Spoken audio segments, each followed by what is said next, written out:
Kumusta sa inyo mga kaibigan? Ngayon, pag-uusapan natin ang isang napakahalagang paksa, ang papel ng edukasyon sa pagtutulak ng gender equality. Bakit ba napakahalaga na pagkapantay-pantay ng kasarian at paano nga ba makakatulong ang edukasyon dito?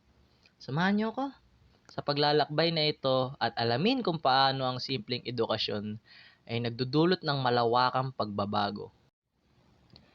Isipin niyo ito, ang edukasyon ay hindi lang tungkol sa pagbabasa at pagsusulat.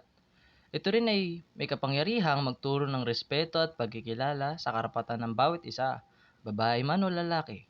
Kapag nagbigay ng tamang edukasyon ng lahat, nagiging mas bukas ang isip ng bawat isa sa pagkakapantay-pantay ng kasarian. Mahalagang bahagi ng edukasyon ang pagsugpo sa stereotypes. Mula sa murang edad, natututo tayo ng mga ideyang madalas nakakaapekto sa kung paano natin tinitingnan ang mga kasarian.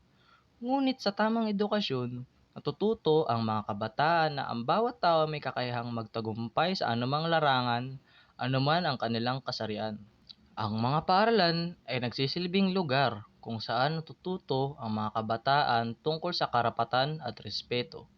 Dito natututunan ng mga estudyante na mahalaga ang pagrespeto sa lahat ng tao, babae man o lalaki, at na dapat ay pantay-pantay ang kanilang mga karapatan.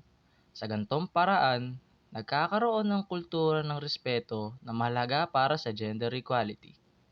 Ang edukasyon ay hindi lamang nakatuon sa akademikong aspeto kundi pati na rin sa pagpapalakas ng tiwala sa sarili.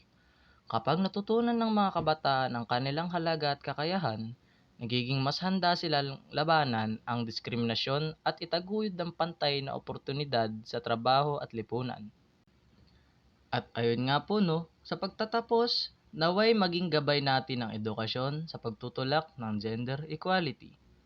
Ang edukasyon ay para sa lahat. At sa bawat pagkatuto natin, malapit tayo sa isang mundong may pantay-pantay na oportunidad para sa lahat. Kaya't mag-aral ng mabuti, magsaliksik, at huwag matakot na ipaglaban ang tama. Salamat sa panonood. At kung nagustuhan niyo ang video na ito, huwag kalimutang mag-subscribe at i-share ito upang mas marami pa ang makakaalam. Take care sa inyo, paalam, at maraming salamat.